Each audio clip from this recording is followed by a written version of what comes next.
Hello guys, good morning बन्दिया। के छ खबर? सन्चै आरामै हुनुहुन्छ? हामी पनि सन्चै आरामै छौँ। म चाहिँ उठेर फ्रेस भइसकेँ, नुहाइसकेँ। अनि आज चाहिँ पानी देखाएको छ। छतबाट कपडा पनि उठाइसक्यो। अनि म चाहिँ लागेँ पूजा गर्नतर्फ। ल अब चाहिँ लागौँ पूजा गर्न। फाइनल्ली मैले चाहिँ पूजा गरेर सकिसकेँ। यो चाहिँ मेरो पूजा गर्ने ठाउँ। अनि मेरो तुलसीको मठ चाहिँ म हजुरहरूलाई देखाउँछु है त। यो चाहिँ मेरो तुलसीको मठ। यहाँ चाहिँ मैले आरती गरेको थिएँ। यो भित्र राखिदिँदाखेरि अब हुन्छ भनेर बाहिर जालनेर राखिदिएको। यो चाहिँ मेरो तुलसीको मठ। अब पर्सि बिहा गरिदिने बेला भयो। अब यो नाबालिकालाई बिहा गरिदिनु हामीले। यो चाहिँ नेपालबाट ल्याएको तुलसी छरेको, यतिको उम्रेको छ। अर्को चाहिँ यहीँको तुलसी, नेपालमा चाहिँ हामीले बाँवरी भन्थ्यौँ, त्यो चाहिँ ठुलो भएको छ। त्यसैलाई बिहा गरिदिने हो गर्दिन त। यहाँहरू नाबालिका हुनुहुन्छ, यहाँको बिहा अझै गर्ने बेला भयो होइन। यता चाहिँ ड्याडीले बुबु खुवाउँदै हुनुहुन्छ, म पूजा गर्दै थिएँ। उहाँले चाहिँ बुबु खाइसक्नु भएको छ। उहाँले चाहिँ खाँदै हुनुहुन्छ। अब भयो हो न। चाहिँ ड्याडी काममा जान लाग्नु भएको छ। उता म्याडम रेडी हुनु भएको, चप्पल सप्पल लाएर, आफै चप्पल लाएर आएर न।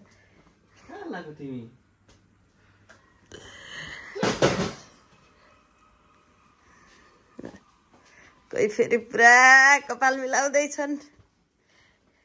काममा जाने हो बेब्स, डेटिङ होइन जो पुरा कपाल सपाल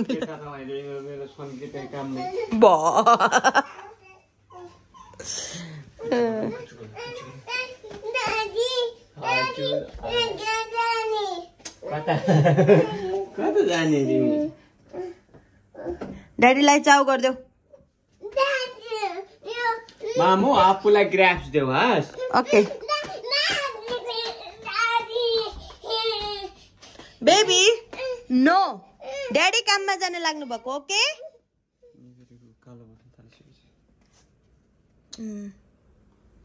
कता हिँड्यौ तिमी? जाडो छ बाहिर।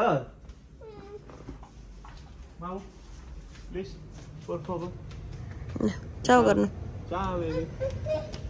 वाहेर पहिले इधर गाडी बगा बगा गाडी गाडी गाडी गाडी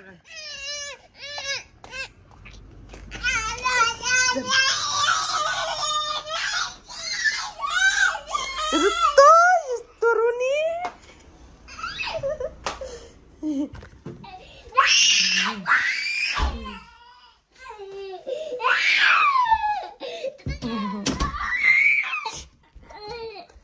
लाइडा म तिमीलाई के दिन्छु? लाइडा लाइडा लाइडा मेरो प्रिन्सेस लाइडा।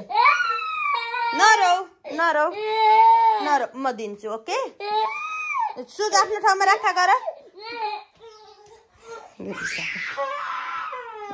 मैले छतबाट कपडा उठाएर कोही बेडमाथि कोही यहाँ भुइँमा फालेछु। अब यो कपडाहरू मिलाउँछु। उनीहरूले नास्ता खाएका छन्, बुबु खाएछन्, उनले बुबु र फ्रुट्स खाइछन्। आएर न रोको। ल हेर्नुहोस् त गाइज, यही केटीहरू नि। ल ल ल म दिन्छु, ल प्ले गर्ने। ल hello hello guys, welcome back. आज चाहिँ बाहिर बेसरी पानी परेको छ। यहाँ चाहिँ म्याडम खेल्दै हुनुहुन्छ। अनि यहाँ चाहिँ रोएर यहाँ हेरौँ न, सकल हेर न सकल। अनि आज चाहिँ बाहिर एकदमै अघि नैसम्म भयङ्कर पानी परिराखेको थियो। अहिले चाहिँ कस्तो छ, अझै पनि पानी परिराखेको छ। सिम सिम सिम सिम पानी परिराखेको छ। मौसम, जाडोको मौसम सुरु भयो है पोर्चुगलमा।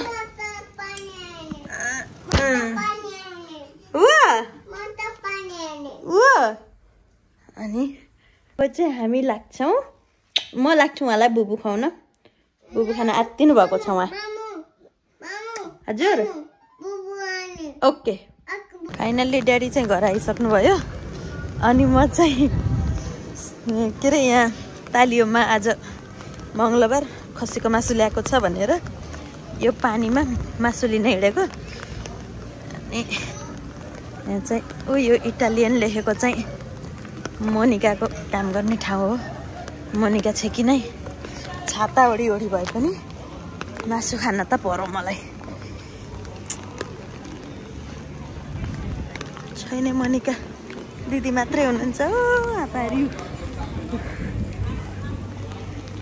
दिदी मनिका छैन। ए कति परेको हो? बिहान 12 बजीबाट पर्ने भनेको थियो। हस् 2-2:30 बजीतिरबाट पर्न लाग्यो। पित्री पित्री पित्री पित्री पर्छ भने मलाई फेरि पानी झ्याम झ्याम दर्केर पर्ने अनि छङ्ग बिदाउने मनपर्छ कि। ल अब चाहिँ तालियो पुगेपछि भेटौँ है त। यहाँ हेर त मलाई यो पानीमा छाता ओडी भए पनि मासु खान पर्ने भनेपछि मैले यो जुनीमा मासु त छोड्दिनँ होला। ल ल म मासु किनेर ल्याइहालेँ नि झोला भरेर। ल ल खान मन लागेको जति आउँदा हुन्छ। मैले फेरि मिठाई पकाउँछु कि नमिठो छैन मेरो हात। ल ल त्यही भन्न आइ क्या खानी भयो आऊ है। मैले मासु लिएर आइसक्यो मेरो घर आज। त्यो पनि खसीको नि फेरि कुखुरो खुवाउनलाई बोलाइ भनौला नि। खसी खुवाउन हो तिमीहरूलाई बोलाएको। ल ल आउन मन लागेको आउँदा हुन्छ। चिसोमा मैले मस्त खसीको मासुमा झोल हालेर खुवाउँछु क्या। फेरि नपताउला नि। ए मेरो छाताको हरिगति तिमीहरूलाई बोलाउँदै मेरो छाताको हरिगति बिजोग भयो। ल ल आउन मन लाग्यो आऊ है त।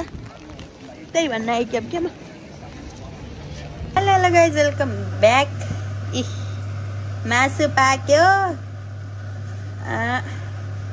यस्तै हो अब खसीको मासु लिएर आएँ पकाउँदैछु। एक कुकर नदुगुर नौ त फेरि। ल ल अब कसलाई खसीको मासु मनपर्छ खाना आउँदा हुन्छ। मेरो हात मिठो छ चोपिलो पकाउँछु क्या मैले। ल आज चाहिँ हाम्रो घर खसीको मासु पाक्दै। Hello guys welcome back. Finally मासु पाकेर रेडी भइसक्यो। अब चाहिँ मैले रोटी पकाउने तयारी गर्दैछु।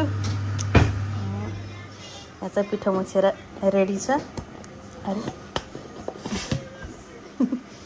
चाहिँ पिठो रेडी छ यी। अब चाहिँ रोटी बनाउने अनि आज मासु र रोटी खाने। ल अब चाहिँ लाग्यो रोटी पकाउन है त। Like, share, subscribe.